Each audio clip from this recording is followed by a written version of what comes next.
नमस्कार, मैं अल्ताफ और आप देख रहे हैं जी मीडिया का डिजिटल प्लेटफॉर्म। पिछले कुछ वक्त से महाराष्ट्र की राजनीति में एक अलग तरह की उथल पुथल देखने को मिल रही है। महाविकास आघाड़ी के प्रमुख उद्धव ठाकरे काफी परेशानियों से गुजर रहे हैं। शिवसेना के 55 में से 39 विधायक बागी हो गए हैं और सभी बागी विधायक एकनाथ शिंदे के साथ गुवाहाटी में बैठे हैं।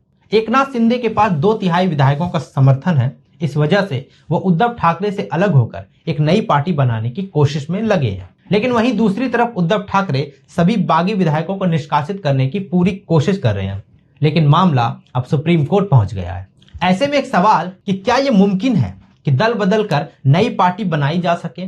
और ऐसे में एक बार फिर से लोगों के बीच दल बदल कानून को लेकर चर्चाएं शुरू हो गई है, जिसके बाद लोगों के मन में ये सवाल उठ रहा है कि आखिर ये दल बदल कानून क्या है और इसकी जरूरत क्यों पड़ी। साल 1985 से पहले दल बदल कानून नहीं था।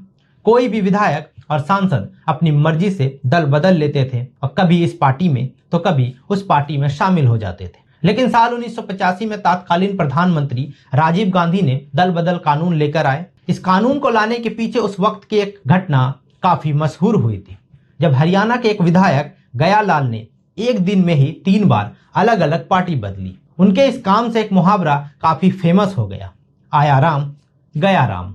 लेकिन साल 1985 में राजीव गांधी की सरकार ने इसके खिलाफ विधायक लेकर आए। साल 1985 में संविधान में 10वीं अनुसूची जोड़ी गई।